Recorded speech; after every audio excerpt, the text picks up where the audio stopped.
I will take my camera and I'll take a picture of my computer screen, and I'll have that on the back of my camera so that if for some reason I'm at a photo shoot and I just go blank, I've done all my poses, I can't think of anything else. It really helps me to kind of like, oh yeah, like this was really cool, I wanted to try this.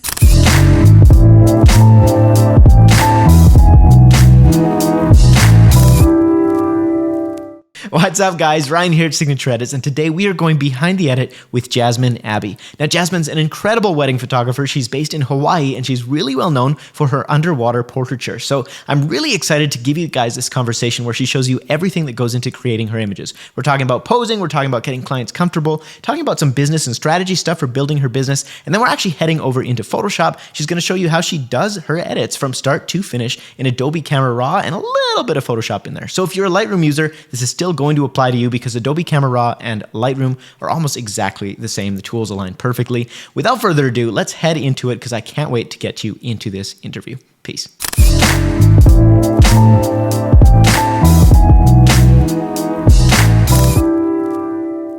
What is the one investment that you've made kind of in yourself, in your business, whatever, the best one that you've ever made in your photography and your business? The best investment I've made would be investing in my underwater photography. Definitely the underwater photography gear, because that was how I kind of launched into this underwater photography world, which I never, had known anything about. So I would say that when I made that big purchase, that completely changed my career, for sure. Yeah. So you're talking about mostly just the housing, like the thing that the camera goes inside of, or I have no idea. This is a new world for me.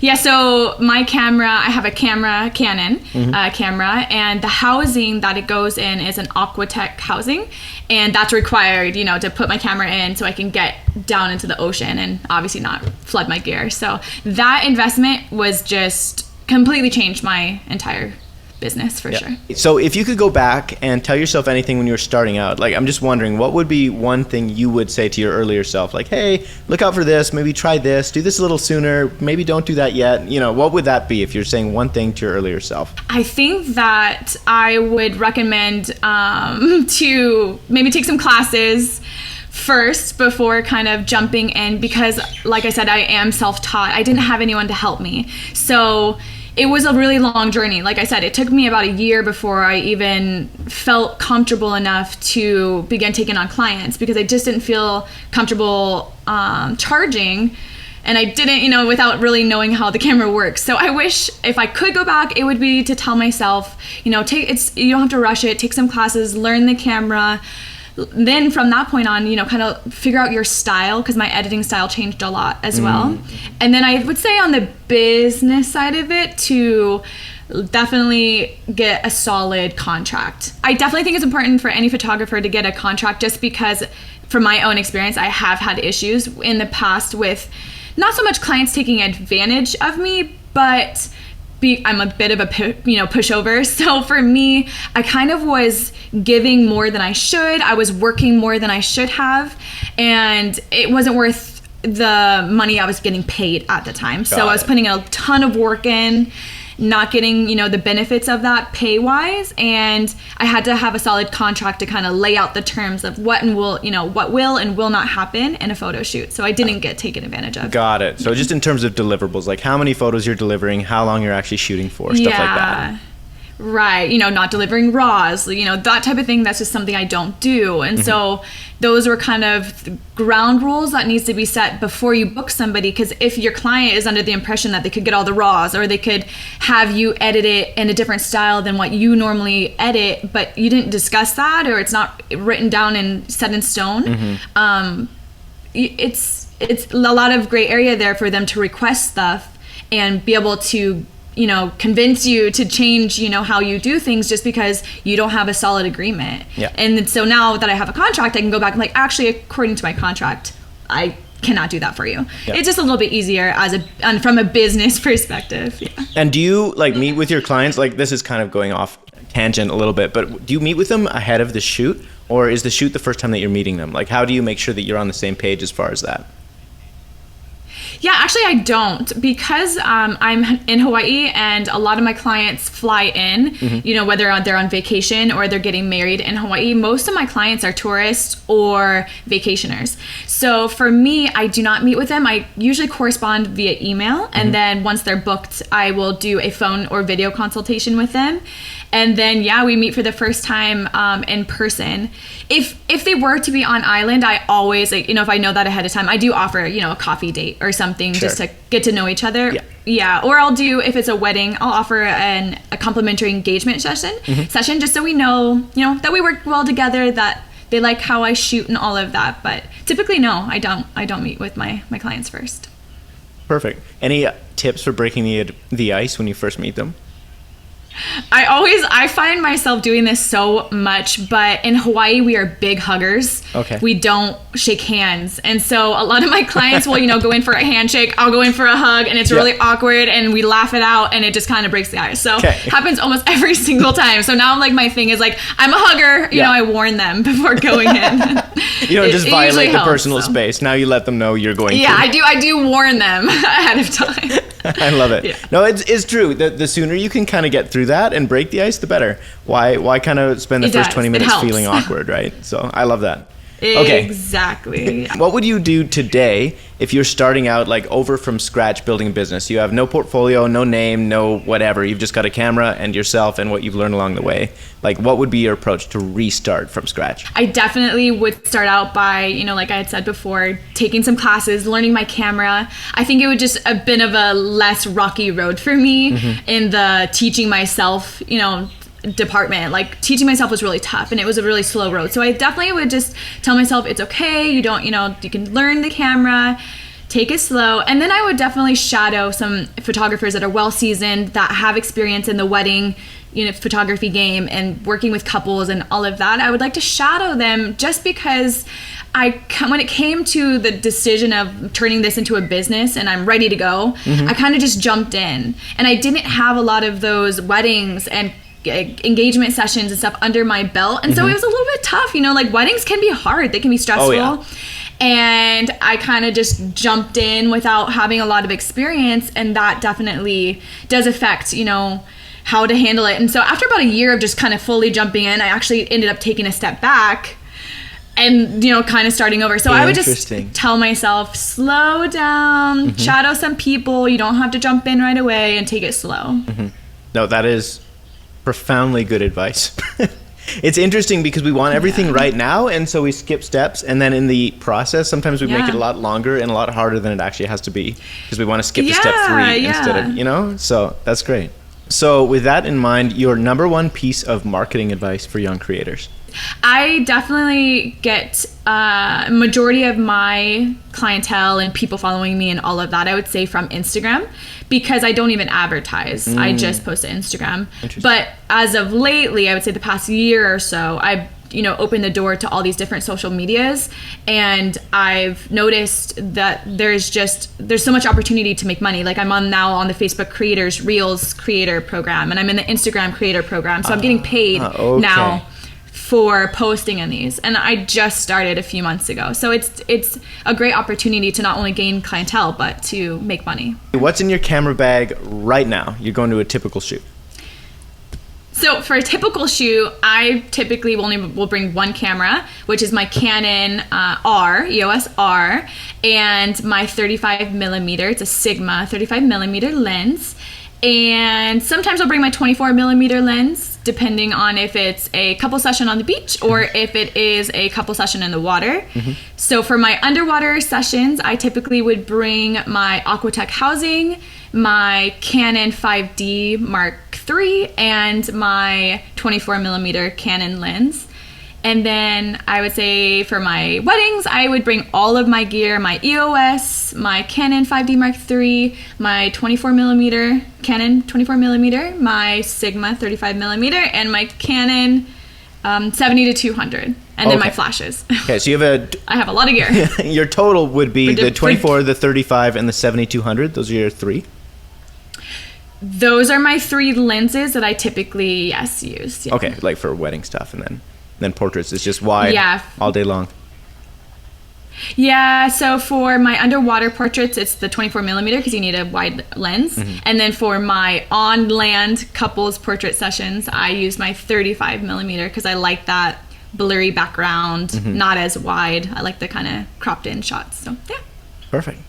Okay, so if you were to give your kind of go-to camera settings, like what are you shooting with? Aperture priority, ISO, auto, white balance, auto, like what's your kind of go-to settings? Yeah, my go-to is always manual for out of the water sessions. I shoot manual.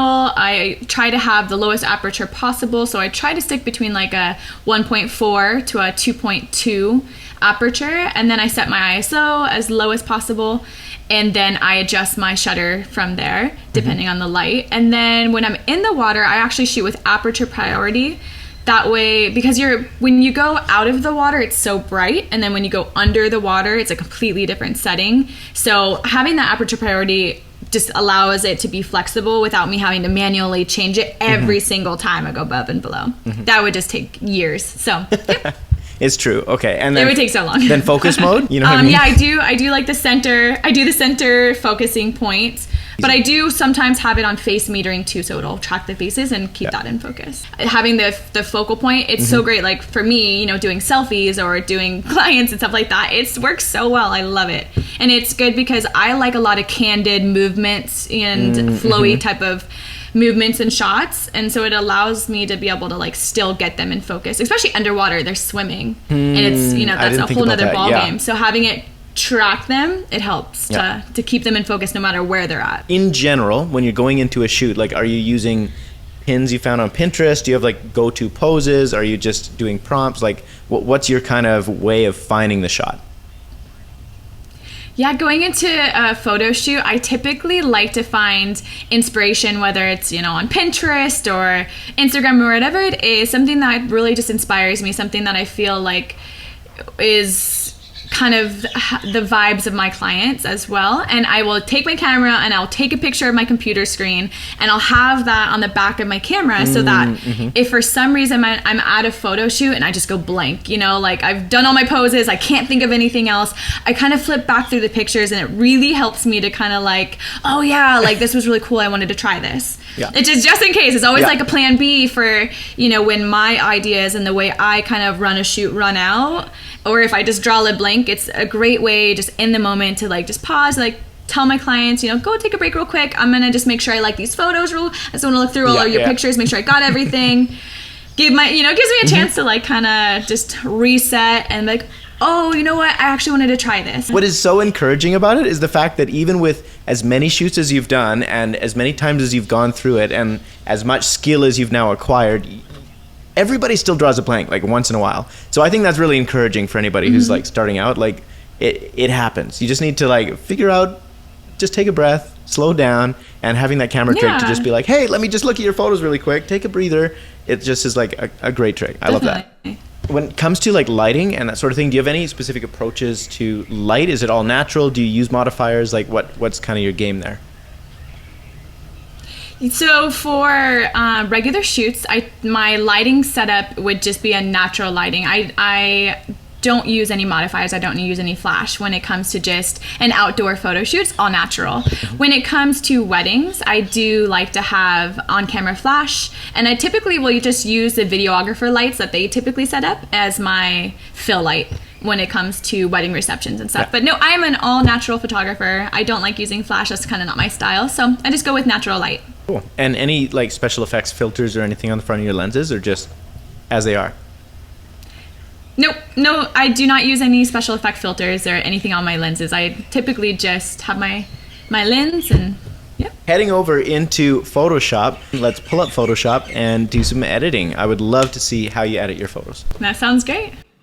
So this was a styled shoot that I had set up, and I do just different styled shoots, but this one ended up being on a sailboat with this couple, and we had kind of started at the front of the boat with, better lighting where it was kind of more, the angle of the sun was just a little bit better, but because it was kind of a cloudy day, we were able to do a little bit more direct sun on them, and you can't even tell that it was direct sun because of how the cloud coverage really helped. So I positioned them where the sun is behind me and kind of directly on them. And we had done a bunch of standing photo shoots, standing poses. Sure. And I wanted to kind of switch it up with some sitting. So we went and had them turn around. We had them sit here. And I always like to have my couples kind of interact and touching in some way. So I just had them kind of go nose to nose and have Nico, the male model, reach up and grab her kind of face and pull her in. So that's kind of how we got to this pose here. So typically when I'm editing, I always like to start off by kind of straightening my horizons. I just think, when you look at the world around you, the horizons are straight. So I think it's important in imagery, unless it's like a really artistic photo, just if it's a typical couples session, you should try to make the horizon straight because that's how you would see them in real life. And then I will go in and I always use the same preset that I have. And because I like to keep my editing consistent, I like to have my colors the same. And so I always go for this preset here. And it does typically make my images a little orange or yellow. So I'll kind of go in and adjust for skin tones, just bringing down that yellow a little bit. I would go and kind of lift up the exposure a bit, maybe my shadows. And then I'll go in, kind of lower this highlights. And I do the same process for every single photo. Okay. And then I will I'm going to lower it a little bit more.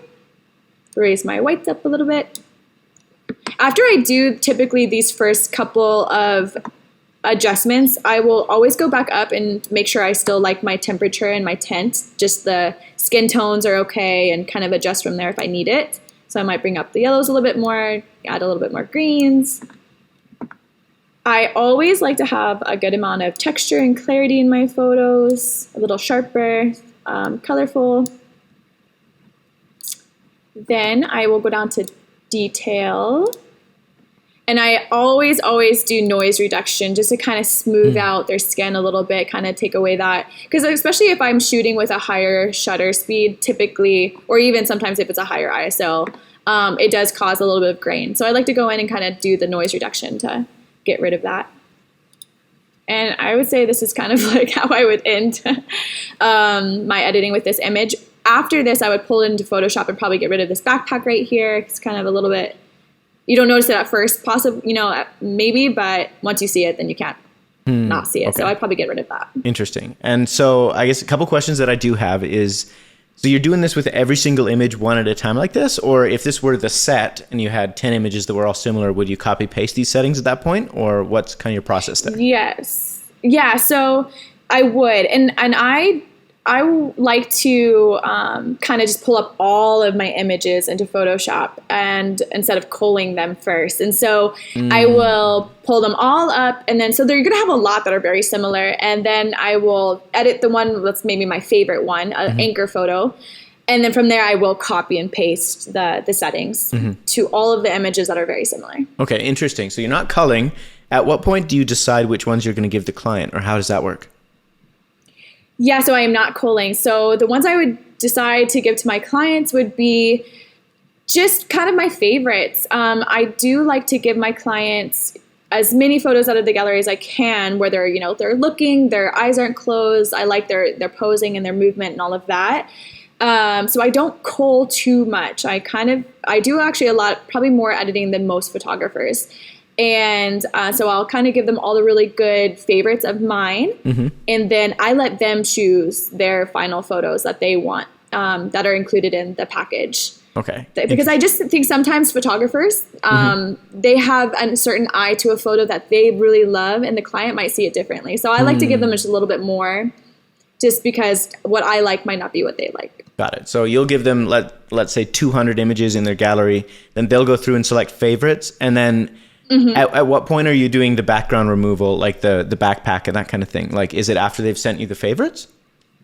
Yes. So the detailed editing in photos such as like this is the backpack, that would come after they've chosen their favorites. So say their package has 60 images in it, then I would go through and do that final editing of like, the people in the background on the beach, or the backpack in the background, or whatever it may be, those kind of small nitpicking editing to images. And then I will deliver the 60 images that they chose. Got it. Okay. And so like your typical package might include 60 or 100 or whatever it is that your package has. And then you give them the option to add additional photos on top of that if they like, say, 65 instead of 60. And then do you find, I'm just wondering, like from a business tip sort of standpoint, do you find most of the time they wind up selecting more photos than they originally had in their package? Yes, absolutely. So that's the whole thing is I do typically, my packages, I believe, are 30 and 60 included in the two different packages I offer. And then, but I give them 150 to 200 images in their gallery and they get to choose. And that is exactly opening the door for them to see like, oh, I really love this one too. I really love this one too. And then they end up wanting more images than what's included. Okay, and that's then genius. So they will buy, they'll buy the additional images that that goes beyond the 60. And that's just more revenue for me in the end. So it's a good opportunity for any photographer to be able to just get a little extra profit on top of their gallery. And I am putting in a lot of extra work. Well, yeah. So it is always like a nice reward right. that the clients like my images and they buy them. So. Yeah, because it'll only work if you've got a lot of variety and it's not all exactly the same, and if they're good. So it's kind of contingent on that for sure. And so are you also doing albums and prints, or is that something that's not really a big part of your business?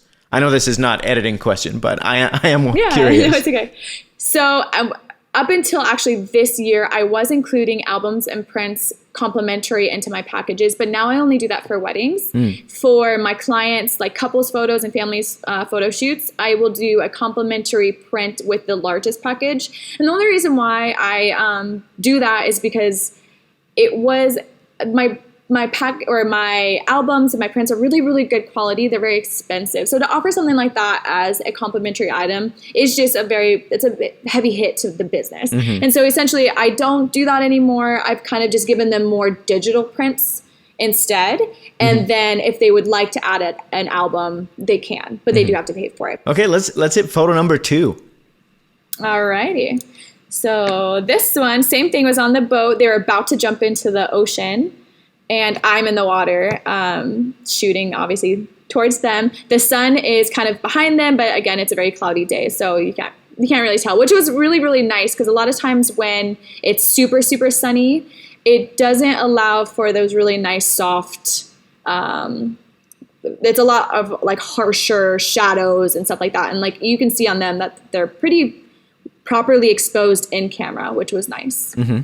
And so I am wondering, like, because you shoot so much with water, how do you get the water to look so blue? Like, is it the way the light's hitting it? Is it the edit? Like, what is it?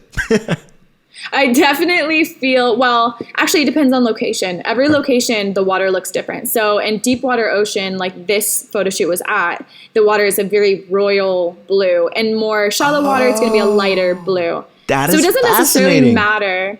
Yeah, it doesn't really matter where the sun is or how much sun there is. That doesn't technically change the color of the water. It might change it from being, a royal blue to like a dark royal blue if there's not a lot of sun. But yeah, it just depends on if you're in really deep water or if you're in shallow water. Okay. The color of the ocean. And when it comes to like water photos, best time of day? Is it still golden hour? I would say... No, actually, so I would say the best time of day for underwater photos could be any time of the day. It's more dependent on the swell. And like if you're in an open ocean location, you want to go earlier in the morning because the waves are not as big. The wind is not as, the wind is a lot calmer. So you get like glassy water, you get better water conditions earlier in the day. As like the sun starts to set, the ocean kind of picks up and gets stirred up and it gets windier and... Okay, that is so interesting. It's very similar in the mountains, has nothing to do with that, except for the fact that like if you want that glassy reflection kind of thing, like you need to be there at sunrise because it's the same thing, the wind picks up during the day. So that's so interesting. Yes. Okay.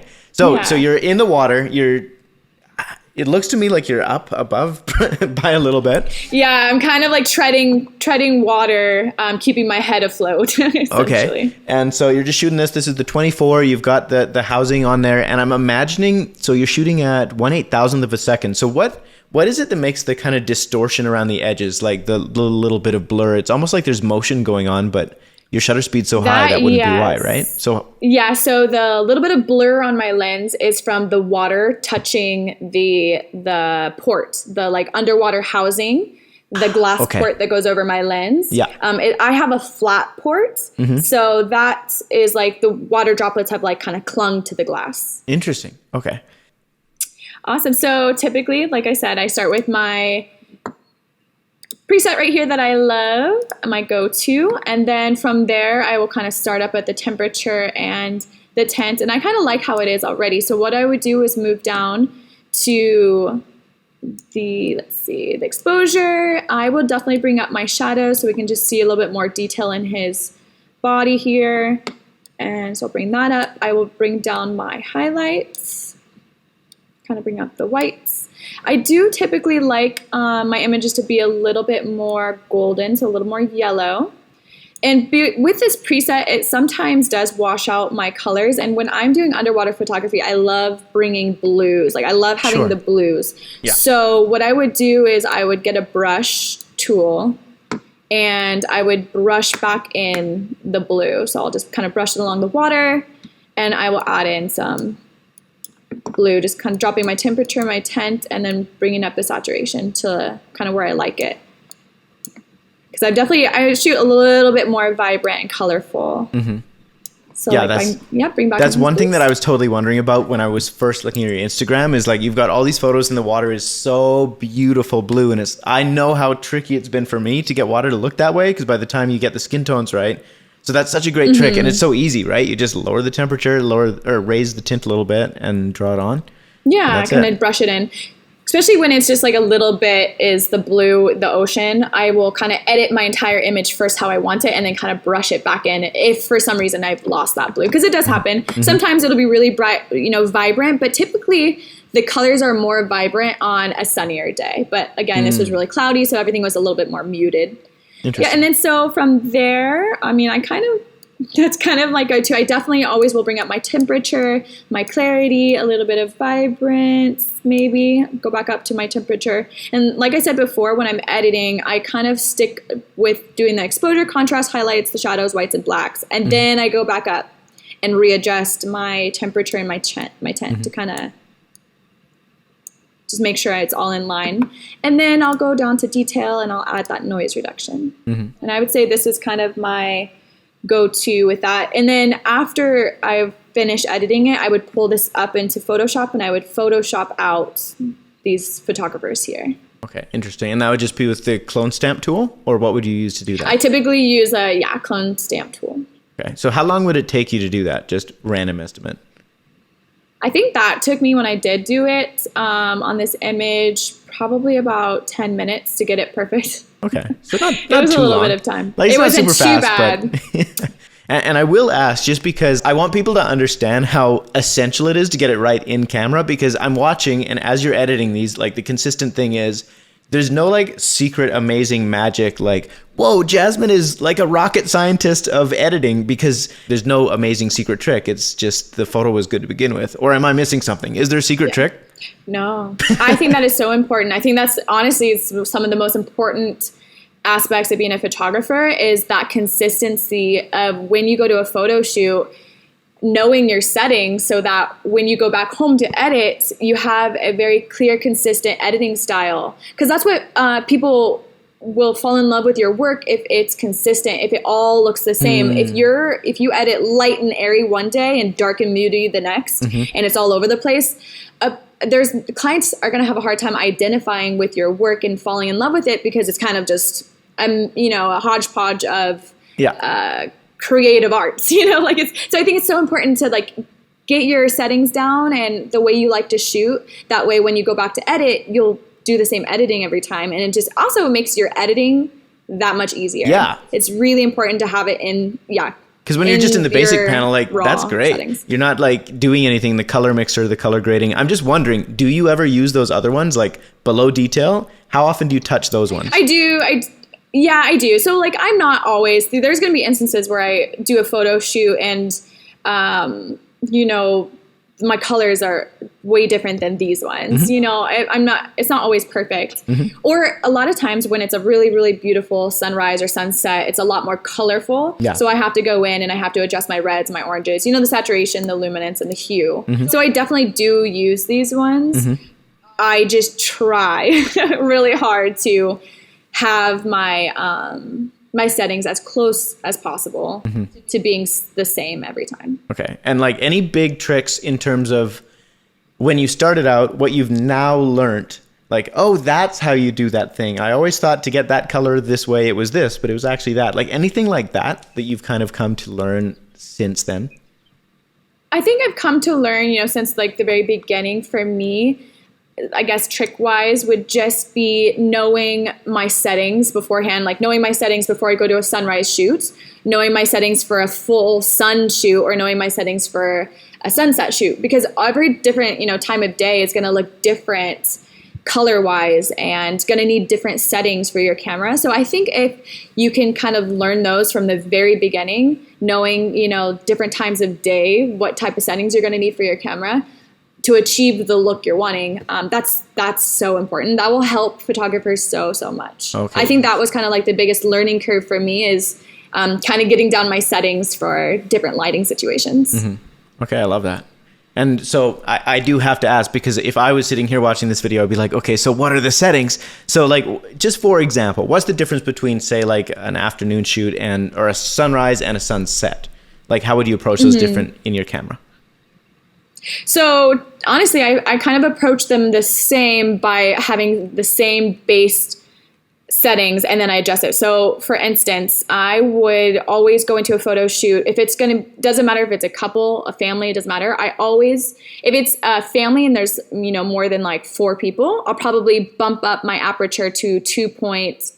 Mm-hmm. If it's just a couple, I always try to stick with about 1.4 to 1.8. I like, having that really good blur. So I always will kind of do either of those depending on how many people there are. And then I always, when I get to the location, try to put my ISO as low as possible. So I'll do this when I'm at home. I don't even have to be at the location. I'll kind of get it ready before leaving. I always start with a 1.4, ISO 100 and whatever, 100, 150. Mm-hmm. And then from there, once I get to the location, if it's still kind of dark out, the sun hasn't completely come up yet, then I'll raise up my shutter to adjust for that lack, or, Sure. I'll lower my shutter to adjust for the lack of light. Mm-hmm. And then once the sun starts to rise, I'll, bring up my shutter to kind of adjust for that bright light. And then but I usually typically always kind of keep it at like 1.4 to 2.2.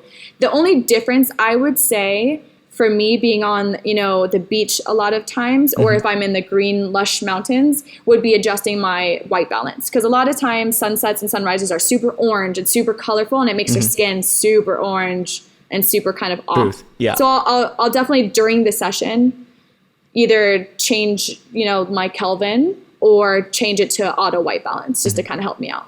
But it's really important to know and to be checking back at your camera that their skin tones are whites are white and skin tones are accurate as you're shooting. Yeah. You find that makes a big difference too when you come to editing, even though you can change it later? Yes, just because I've had issues with different photo shoots where I didn't have the white balance correct. So the coloring was kind of off in camera, and it just made my editing job so much harder because I have a streamlined editing process, and then I kind of had to it wasn't working for my, my process wasn't working for the images I took. So I had to kind of go back every single image and adjust them separately to get it right. So got it. It just gave me a lot more work to do. No, that's incredibly helpful and insightful to kind of demystify that a little bit. So appreciate you sharing. Let's hit image number 3. I'm excited to actually go full on underwater at this point. Yes. Yeah. So the way I set up this particular photo was after that, they're on the edge of the sailboat. I had to jump into the ocean. And I really love this location because it has so many fish. So actually the captain of the boat was really funny. The captain of the boat brought fish food and threw it in the water for us when they swam, the models jumped in so that we'd have a ton of fish in our area. Sure. And so what I really, really, really was wanting is to kind of, have them dive down, swim towards each other and embrace, which that can be hard. They don't have fins on, they don't have goggles. So my biggest thing was just kind of instructing them, how to get into that pose and what to do once they got there. And that's kind of how I got it. So I basically told them, on the count of 3, you guys are going to swim down as deep as you can go. I want you to swim towards each other. Once you feel each other, I want you to kind of pull each other in and embrace and then float up together. Okay. And that's how I got this shot. And then their feet are pointed down. Is that on purpose or why? Yeah, I definitely, there's always certain tips I give my clients, especially in the water, because people swim wonky sometimes. Sure. So I always say, keep your legs together, point your toes as you're kicking. And then I also try this one. The male model kind of had his cheeks poofed up a little bit because he had air in his mouth. But Okay. I typically try to get my clients to let all their air out as they're diving down, so that when they're in the pose, they won't have the puffed up cheeks. But also letting out all your air helps you to sink. So it helps you to stay under the water longer. And I have more of a chance to get that shot. Okay. And one final question, I guess, would be, how are you communicating with them underwater? Because they can't see you, you can't see them. Well, I mean, maybe you can. Are you wearing goggles? I wear goggles. I have fins on. Okay. But typically what needs to happen is that you give them all the instructions before they go under the water, and you hope for the best. You know, you hope that they are able to do it.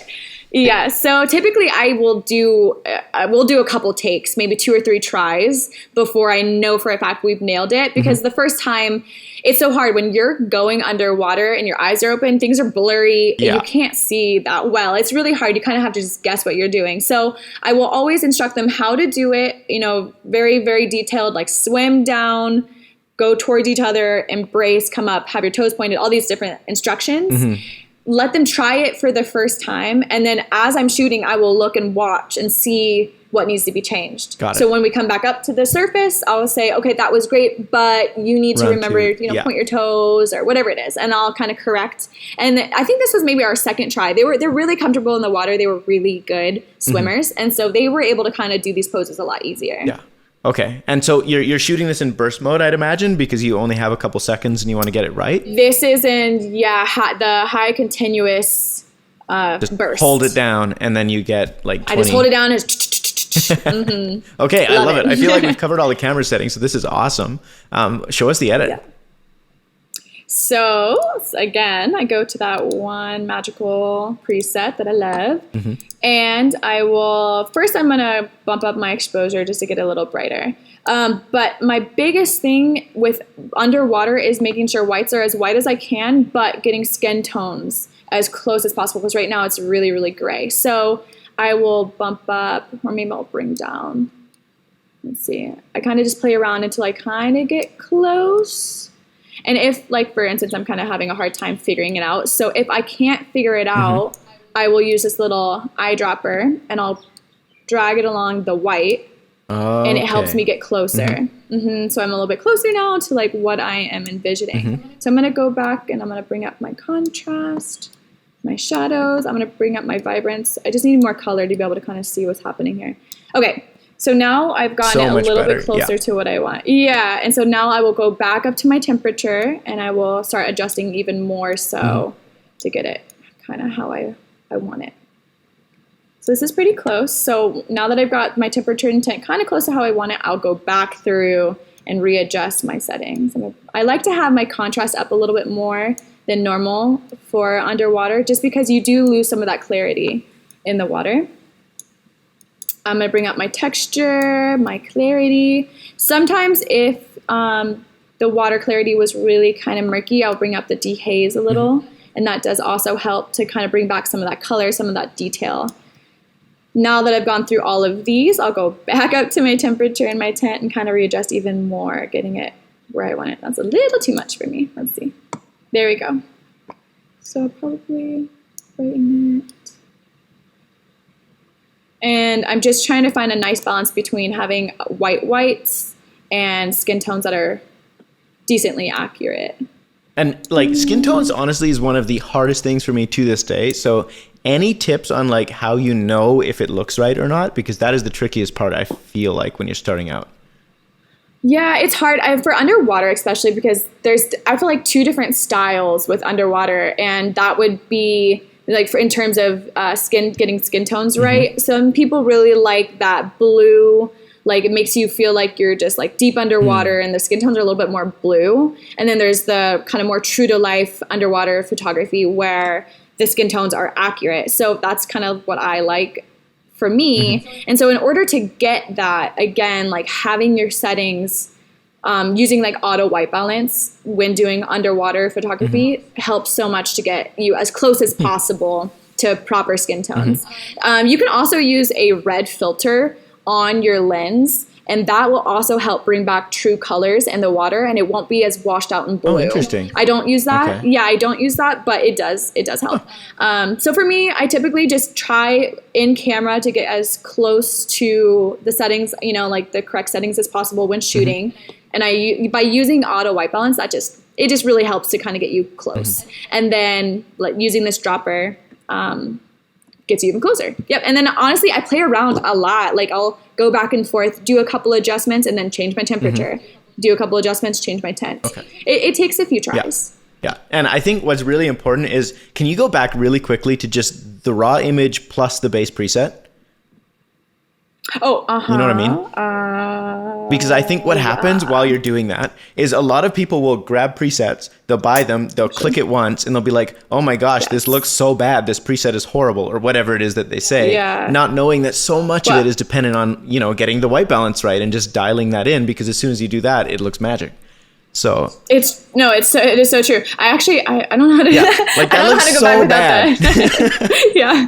I mean, it's pretty much just like this. Yeah. So it's kind of crazy actually when you think about it, like how much that's so crazy. And the difference isn't the preset, the difference is just knowing what settings to change. It's kind of like that whole, what is it, that story about the engineer who it's like they pay somebody to come in and put an X on like one piece of broken equipment, and then he gives them a bill for like $20,000, and they're like, okay, we want an invoice. And they're like, yeah, okay, well, a piece of chalk to write X, $1.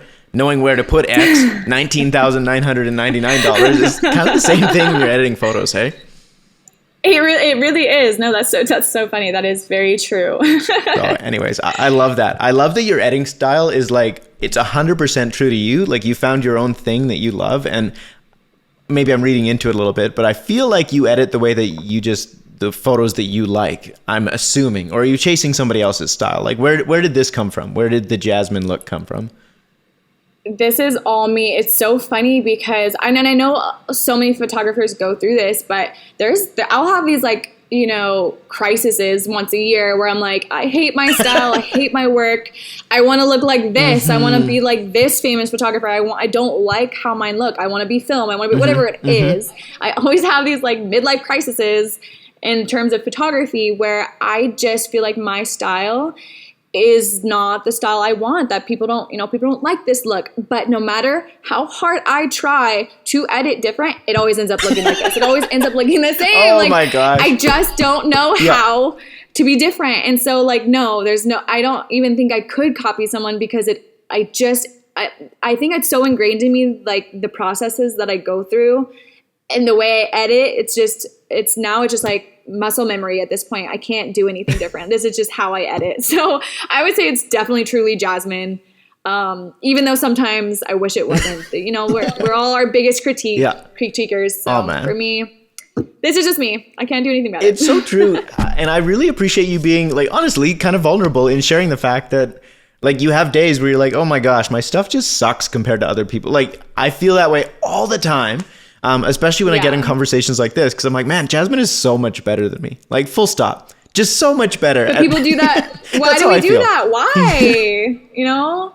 And it's so funny. Like, I just got this like fortune cookie yesterday that said, an original is worth more than a copy. And I'm like, that was for me. That was like, I don't know, like so pivotal because I've like, even lately, I've been like so hard on myself. Like, there's so many photographers these days, and like everyone seems to be doing it a certain way and it's working. Like, so for me, like I feel like I got to do what they're doing, you know, to succeed. I got to do this. And so it was really enlightening. Like, no, like by being unique the way I am, like that's going to draw in customers. That's going to draw in people. It is a lot of work though. And it's a lot of like self-love. You got to kind of like really do some positive self-talk sometimes because it is hard. The comparing ourselves on social media it's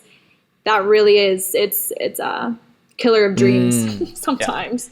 It can be. And it's walking that line of like, we can always improve and there's always something to learn from somebody else, and not getting so obsessed with somebody else that you feel bad about yourself. So right. Yeah. The moment I'm on social media scrolling, I'm like, oh, you know, I start to kind of like do that whole doubting my work. I've shut it off and I'm like, nope, not today. Go surf or something. And again, like what I love, and I think the lesson here, one of many from the wise and talented Jasmine Abby is the fact that you leaned into something you're passionate about, because I'm assuming you're passionate about getting into the water, and you do something that's very unique. And because of that, people are drawn to that because it's not exactly the same as what everybody else is chasing and trying to do. So the irony is you want to be like everybody else, but really it's the original is worth so much more than the copy. So love that. Yeah, I think that's a great way to finish and a very encouraging thing. So if people want to connect with you, they want to see more, where can they find you? I would definitely say, on all the different social medias that I have, it's New Wave Hawaii is kind of my handle for Pinterest, Instagram, Facebook, TikTok. You can find me on all of those. Okay, perfect. So we'll make sure that we have the links in the description. And yeah, any final words of encouragement to somebody who's starting out and, just could sit down with you and say, Jasmine, what should I do? I'm starting out. I have no idea. Like, I've got a camera and I don't know how to use it. Like, where do I begin? Yeah.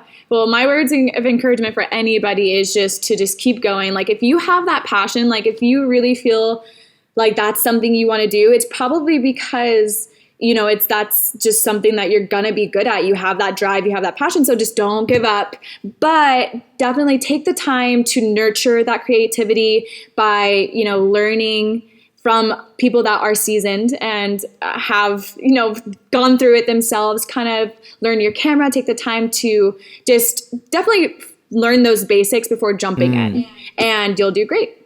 So that is it for our conversation. I hope you were as inspired and encouraged as I was. I know for me, it was really great to sit down with Jasmine and hear from somebody who's so far along, whose work is so incredible that she still struggles sometimes. She still doubts herself. She still wishes her edits looked a little bit better, a little bit like somebody else's photos. She still struggles with comparison, all that stuff. It's okay. You're not alone on that journey. The key is to just lean into you, because no one can do what you do the way that you do you. So as you do that, as you do the reps and improve over time, you're going to find your unique voice. And I think that's really what connects with people more than anything else, right?